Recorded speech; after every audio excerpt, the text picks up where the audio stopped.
Hey guys, God bless. Welcome back to our channel. Today I'll be reading and studying from First King.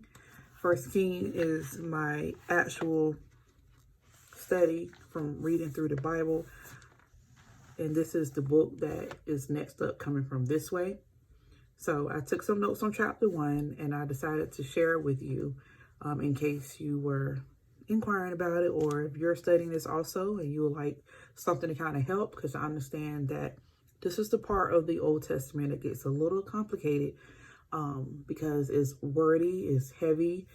These books are long length, so you have to read for longer periods of time and try to hold all this information. So I like to try to dissect things a couple chapters at a time, but as of recently, I've been doing less than that. I've been doing per passage or context at a time. And that has been proven to be really, really helpful in my studies. All right, so 1 Kings chapter 1, which I didn't even finish reading the entire chapter. Still got a little bit back there that's under this subheading. So I actually read through to, what verse is that? 40. Chapter 1 through 40. And I'm just going to share a little bit about how I took my notes and what I wrote here to kind of help me navigate through the passage and hold on to what I did read. So 1 Kings chapter 1, of course, I'm going to put the chapter, which I'm going to keep this page open. That's why I didn't actually cut it off, but I did want to share this much because it is a great bit amount. Characters mentioned: David, Adonijah, Bathsheba, Abishag or Abishag, I don't know how to pronounce it, Nathan, and Solomon. And these are the main should be mentioned characters. King David was old and couldn't get warm. Abishag was brought to King David to keep him warm and to serve him. So the idea and the concept was to get someone beautiful, someone young, and someone submissive. She had been submissive, right? She actually did what she was told. Now, I don't know how they go about back then where the woman wasn't, submissive or, doing what she's supposed to. Because we know now culture-wise, the only time you get a pretty young woman to be around a older gentleman is if it's a sugar daddy, sugar baby status, or someone's probably in it for the money or the wrong reasons, not always, but that's usually kind of reputation that comes with that. But in this case, David didn't want any such relations with her. It was just a matter of comfort, I guess, in his last days. So that's what they did for the king. The son of Higit, Adonijah, or Idonijah, I probably should have tried to pronounce these before, but y'all know, was declaring himself king when King David was not aware. When he was aware, he acted quickly. Solomon was anointed and declared king. Obviously, David knew Solomon was next in line. I guess, now that I'm actually sitting here outside of the text from reading, this is what I can conclude from this even now, is that sometimes a situation has to happen to put a little fire up under you. Obviously David was old. He wasn't getting any younger, obviously. And, I assume, I had never been a king or a queen, but I would assume that you try to be a king or a queen for as long as you possibly can. And maybe this was God's way of saying, all right, now the clock is ticking. Let's hurry up and make things happen. So Solomon was confirmed king by David. Otherwise, if he's dead, what can he say?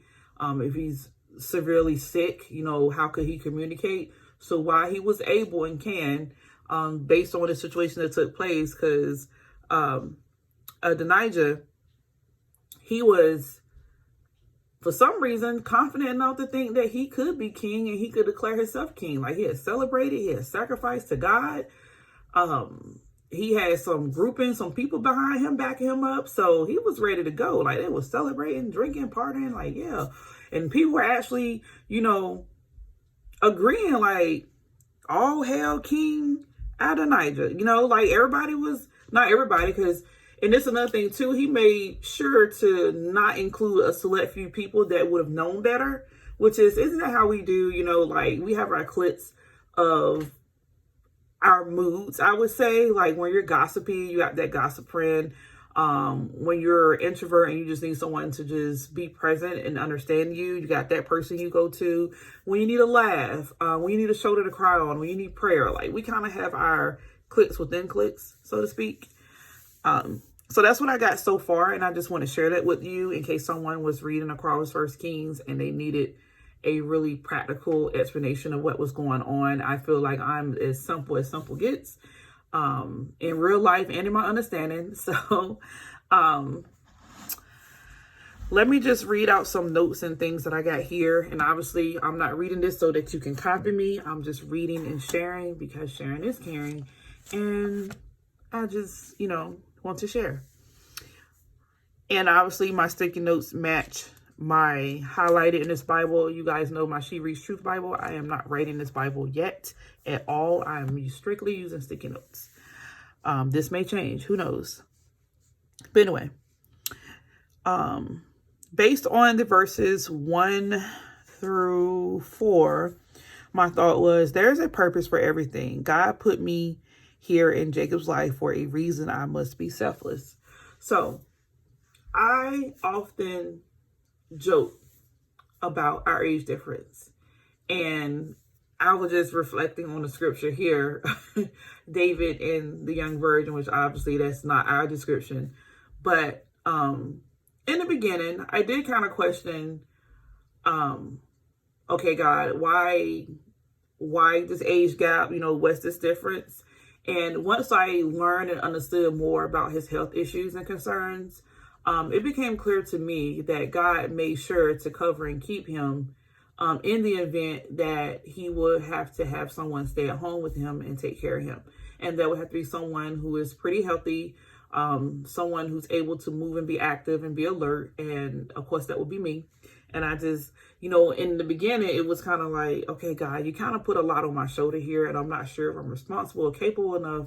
But as time went on, God assured me that he is with me and that we are exactly what each other needs right now.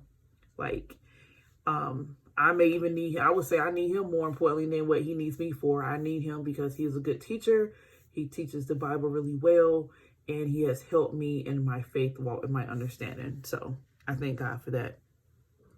Verses 5 through 10, I wrote, people who support your wrong are just as wrong as you.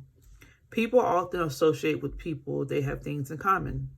Stay around people who do good and expect good from you. That is big. Like I said, I was thinking about Adonijah, how he had his clique and his people, they was rolling with him like, yeah, you're going to be the next king. And he just as wrong can be. And those who were actually fellowshipping and praising him too, they're wrong too.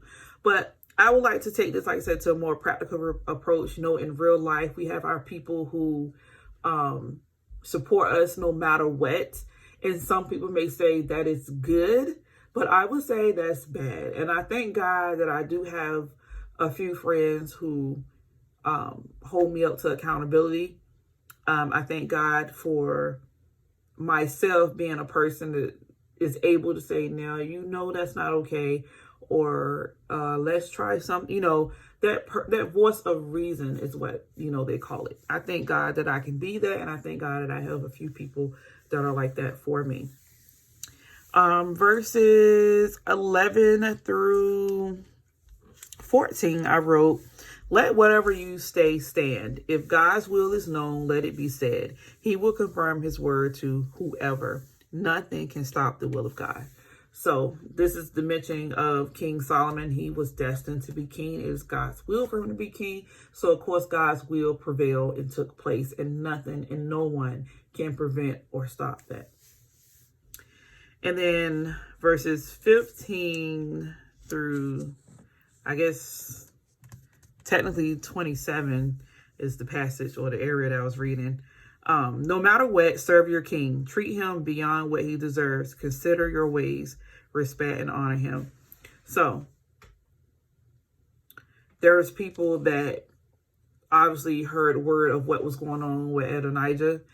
And, you know, you got to understand their concern and their frustration, but they respectfully came to the king like, hey, I heard this is what could you elaborate? Could you explain? Did you know? Is there any reason why you didn't tell me? You know, this is probably one of the hardest things in life. If you're like me, when sudden drastic things happen, you're just like, well, why? You know, like you get really frustrated and aggravated and concerned, and you're probably a little overly dramatic, and you just don't understand, and you want to understand, and you want to understand immediately. But here we see that the people around the king carried themselves in a great manner, which they were still respectful, still cordial, despite hearing the news and not agreeing with the news, you know, because sometimes what we think is taking place is going to happen, and we don't really care for it to happen, right? But thank God that God's will was in favor of the people, good people. Okay. All in this conjunction, as you can see in order, yellow, blue, purple. I wrote, sometimes you have to set the record straight. Stand up and proclaim the truth. Always prepare to stand firm on what you know and to live out God's will. So, King David was in a situation where he had to, you know, stand firm on reality and the truth. And he had to reconfirm that with individuals like, hey, hold on.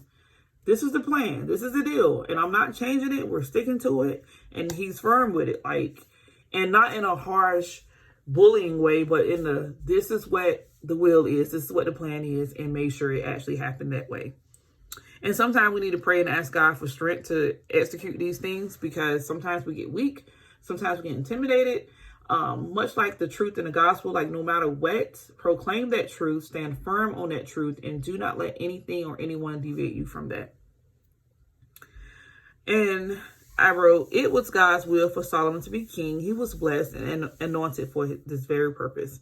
So not only was it God's will, but it was definitely confirmed, and they established it through their works. Naturally, you know, they gave him his due, celebrated him, they anointed him, they prepared him for his role as king. And last, I wrote, God's will should be accepted. There should be peace and joy in us just based off the fact God's will is done. We should be glad to obey his will. That is huge. I have to say that I struggled with this a lot in the beginning. I was definitely hyped on, wow, God, marriage, me. But then I came back to thoughts of prior significance where I just felt like I'm not good enough for marriage. Marriage isn't for me. I don't want to be doing this thing for the rest of my life. I wanted to remain free. You know, all those thoughts came flowing in, and I kind of wanted to flow with those thoughts. And, you know, God has been helping me realize that marriage is for his glory, not me. You know, it's not about me. And more than likely, let's be real, let's be clear. Single and holiness is hard to come by. And I'm not saying it's impossible, but there is more temptation to sin when you're not married, because you have needs, and your needs are going to get met. And you can fight it, and you can try it, and some people are successful at it for a time. But reasonably speaking, it is best to get married and have your spouse the one that will meet your needs, instead of you having to go about fighting that temptation. Like, avoid Satan, resist him. You know, don't put yourself in situations where it'll make things harder for you. And not to say get married only for that reason, because I'm not saying that.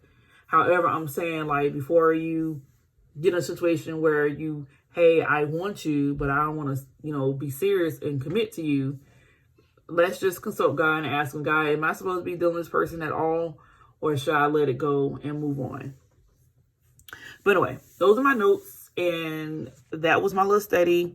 Actually, I did that yesterday night, as you can see by the date, which I don't ever post these on time anyway. But I just wanted to share what I had, and hopefully this was a blessing to someone. And let's discuss. Comment down below if you read this passage, what you think about it. Did I miss anything? Would you like to add to it? Don't pollute, keep it cute, meaning be nice, be kind, don't be disrespectful. Love you guys. God bless. Take care. Bye.